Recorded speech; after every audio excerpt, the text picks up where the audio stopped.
Hello students, आज हम आपके लिए कक्षा 7 का 13वां पाठ यक्ष युधिष्ठिर संवाद लेकर उपस्थित हुए। जैसा कि इसके नाम से ही ज्ञात है, यक्ष युधिष्ठिर संवाद यह पाठ महाभारत से लिया गया है। महाभारत महर्षि वेदव्यास द्वारा लिखित है और विश्व का सबसे विशाल ग्रंथ है। इस पाठ में उस समय की घटना का वर्णन है जब युधिष्ठिर जुए में कौरवों से अपना सारा राजपाट हार जाते हैं और जुए की शर्त के अनुसार 12 वर्ष के वनवास के लिए जाते हैं। वन में जाते जाते उनको प्यास लगती है और वो एक सरोवर के किनारे जल लेने के लिए जाते हैं। इस क्रम में उनके चारों भाई एक एक करके सरोवर के पास जाते हैं, लेकिन उस सरोवर का रक्षक एक यक्ष है और उस यक्ष के टोकने के बाद भी चारों पांडव उसकी बात को अनसुना कर देते हैं और जैसे ही जल पीने के लिए जल में हाथ लगाते हैं तो मूर्छित हो जाते हैं। युधिष्ठिर अपने भाइयों को वापस लौटाने देखकर स्वयं उस सरोवर के किनारे जाते हैं। जैसे ही वो भी जल को हाथ लगाने लगते हैं, उनको वैसे ही यक्ष की आवाज़ सुनाई देती है। वह उस यक्ष की आवाज़ पर ध्यान देते हैं और उसके द्वारा पूछे गए प्रश्नों के उत्तर देते हैं और यक्ष को अपने उत्तरों से संतुष्ट करके अपने चारों भाइयों को मूर्छा दूर करा लेते हैं। इस पाठ में इसी घटना का वर्णन किया गया है। तो आइए पाठ पढ़ना प्रारंभ करते हैं। त्रयोदशः पाठ है। त्रयोदशः 13वां पाठ है। 13वां पाठ यक्ष युधिष्ठिर संवाद है। यक्ष और युधिष्ठिर का संवाद। जैसा कि आप चित्र में भी देख रहे हैं कि चारों पांडव मूर्छित पड़े हुए हैं और युधिष्ठिर यक्ष के प्रश्नों के उत्तर दे रहे हैं।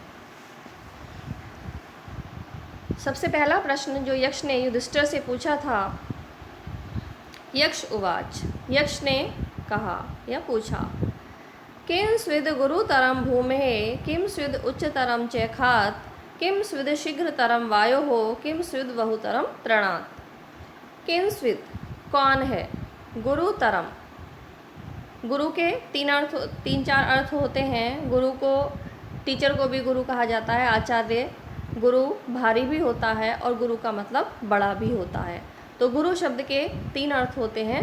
गुरु आचार्य जिनसे हम पढ़ते हैं, दूसरा गुरु भारी और तीसरा गुरु यानी बड़ा। तो यहाँ पर श्रेष्ठ अर्थ लगाया गया भूमे है यानी भूमि से। किम स्विद कौन है, गुरुतरम श्रेष्ठ, भूमे है भूमि से, भूमि से भी श्रेष्ठ कौन है। किं स्विद उच्चतरम च खात्, किं स्विद कौन है उच्चतरम ऊंचा, खात् आकाश से, आकाश से भी ऊंचा कौन है।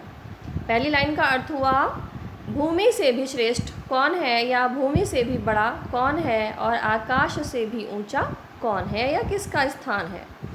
किम स्विद शीघ्रतरम वायु, किम स्विद शीघ्रतरम कौन है शीघ्रतर तेज चलने वाला, वायु हो वायु से भी तेज कौन चलता है। किम स्विद बहुतरम तृणात्, तृणात् यानी तिनके से भी अधिक जलाने वाला या तेजी से जलने वाला कौन होता है। क्या भावार्थ हुआ इसका। किम स्विद गुरुतरम भूमेः, पृथ्वी में या पृथ्वी से भी श्रेष्ठ कौन है। खात है, आसमान से भी ऊंचा कौन है। वायु से भी शीघ्र चलने वाला कौन है और तिनकों से भी अधिक तीव्र कौन जलाता है। युधिष्ठिर इस प्रश्न का उत्तर देते हैं यक्ष को। युधिष्ठिर उवाच, युधिष्ठिर ने कहा, माता गुरुतरा भूमे खात पितोच्चतरा तथास्थरा मनः शीघ्रतरम वाताश्चिंता बहुतरी तृणात्। माता गुरुतरा भूमेः, भूमि में श्रेष्ठ माता है, अर्थात भूमि से भी श्रेष्ठ माता है। खात आसमान से भी, पिता उच्चतरस तथा आसमान से भी ऊंचा पिता का स्थान है, अर्थात भूमि पर माता का स्थान सबसे श्रेष्ठ है और आसमान से भी ऊंचा पिता का स्थान है। मन है, मन शीघ्रतरम शीघ्र चलता है, वातः वायु से भी तीव्र चलने वाला मन है। बहुतरी और चिंता बहुतरी तृणात्, तृणात् तिनकों से भी अधिक तेज़ी से चिंता मनुष्य को जलाती है।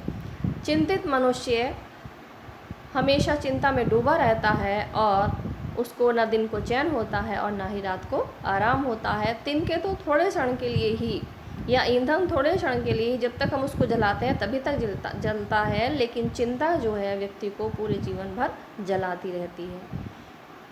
तीसरा श्लोक देख लेते हैं।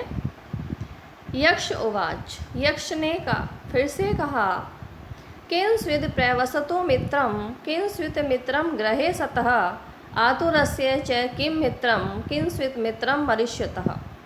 किंस्वित कौन है, प्रवसतो प्रवास में, मित्रम मित्र प्रवास में अर्थात विदेश में कौन मित्र है, या यात्रा पर जाते समय कौन मित्र है। किंस्वित मित्रम गृहे सत, किंस्वित कौन है, मित्रम मित्र, गृहे घर में, आतुरस्य च किम मित्रम, आतुरस्य योगी रोगी व्यक्ति का, किम कौन, मित्रम मित्र है, किंस्वित मित्रम मरिष्यत है, मरिष्यत है यानी मरने वाले का, जिसकी मृत्यु होने वाली है उसका मित्र कौन है।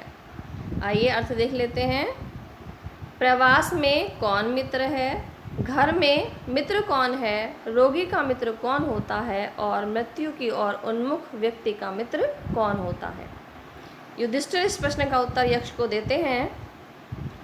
सार्थ है प्रवसतो मित्रम भार्या मित्रम गृहे सतः आतुरस्य भिषंग मित्रम दान मित्रम मरिष्यतः। सार्थ यानी सहयात्री, जो यात्रा में हमारे साथ जाए। प्रवसतो प्रवास में, मित्रम मित्र है, हमारा सहयात्री प्रवास में अर्थात विदेश में हमारा मित्र है। भार्या मित्रम, भार्या यानी पत्नी, मित्रम मित्र है, गृहे घर में, सतः है, भार्या यानी पत्नी घर में मित्र है। आतुरस्य भिषंग मित्रम, आतुरस्य रोगी का, मित्रम मित्र, भिषंग वैद्य, रोगी का मित्र वैद्य है क्योंकि वह अपनी औषधियों से उसको स्वस्थ करता है। दानम मित्रम मरिष्यत है, और मृत्यु की ओर उन्मुख व्यक्ति का सच्चा मित्र दान है, क्योंकि यह संसार नश्वर है और मृत्यु के समय इस भौतिक संसार के कोई भी पदार्थ साथ में नहीं जाते, केवल हमारे दिया हुआ दान या हमारे अच्छे कर्म ही परलोक में हमारा साथ देते हैं। इसलिए कहा गया है कि मृत्यु की ओर उन्मुख व्यक्ति का सबसे अच्छा मित्र उसके द्वारा किया गया दान कर्म है। अगला श्लोक देख लेते हैं। यक्ष उवाच, यक्ष ने फिर पूछा, कह शत्रु दुर्जय है पुंसाम कश्च व्याधि अनंतकः कृदशश्च स्मृतः साधुरसाधु कृदशश्च स्मृतः। कह शत्रु दुर्जय, कह कौन, शत्रु, दुर्जय कठिनता से जीता जा सकने वाला, पुंसाम मनुष्य का, कश्च कह और च के विसर्ग बन जाएंगे, और कौन, व्याधि यानी रोग, अनंतक अंत समय तक रहने वाला कौन सा रोग है, या किस रोग से हमारा अंत हो सकता है। कृदशश्च स्मृत है साधु, साधु यानी सज्जन व्यक्ति, कृदश है स्मृत है कौन, स्मरण करने योग्य, सज्जन व्यक्ति कैसा याद रखा जा सकता है, असाधु कृदश है स्मृत है, और असज्जन व्यक्ति कैसा होता है। कह शत्रु दुर्जय पुंसाम, व्यक्ति का कौन सा शत्रु ऐसा है जो कठिनता से जीता जा सकने वाला है, कौन सा ऐसा रोग है जो अंत तक नहीं जाता है, और इस पृथ्वी पर साधु कौन है और असाधु कौन है, अर्थात सज्जन कौन है और दुर्जन कौन है। आइए देखते हैं युधिष्ठिर इस प्रश्न का क्या उत्तर देते हैं। युधिष्ठिर उवाच, क्रोधः सुदुर्जयः शत्रुर लोभो व्याधि अनंतकः सर्वभूत हितः साधुर असाधु निर्देह स्मृतः। क्रोध है सुदुर्जय, क्रोध सुदुर्जय अत्यधिक कठिनता से जीता जा सकने वाला शत्रु है, कि व्यक्ति का क्रोध एक ऐसा शत्रु है जिसको व्यक्ति को जीतना बहुत अधिक कठिन है। लोभो यानी लोभ, व्याधि रोग है, अनंतक अंत तक नष्ट नहीं होने वाला। लोभ एक ऐसा रोग है जो व्यक्ति के अंत तक उसके साथ रहता है, वो अंत तक भी नष्ट नहीं होता है, और जिसने इस लोभ को त्याग दिया वो महापुरुष बन जाता है। सर्वभूत हित है, सर्व यानी सभी, भूत है यानी प्राणियों के, हित है हित को सोचने वाला ही साधु व्यक्ति कहलाता है। असाधु और दुर्जन जो है निर्दय है, जो दूसरों पर निर्दयता करता है, दूसरों को दुखी करता है, ऐसा दुर्जन व्यक्ति जो है वो असाधु कहलाता है, असज्जन कहलाता है। तो इसका भावार्थ क्या हुआ कि मनुष्य का क्रोध ऐसा शत्रु है जो कठिनता से जीता जा सकने वाला है, और लोभ ऐसा रोग है जो अंत तक भी नष्ट नहीं होता है। सभी प्राणियों के हित को सोचने वाला व्यक्ति साधु कहलाता है, और जो दूसरों को पीड़ित करता है ऐसा व्यक्ति दुर्जन अर्थात असाधु कहलाता है। यक्षोवाच, यक्ष ने फिर से प्रश्न किया, कह पंडित है पुमान ज्ञेयो नास्तिक है कश्चुच्यते को मूर्खस् कश कामः स्यात् को मत्सर इति स्मृतः।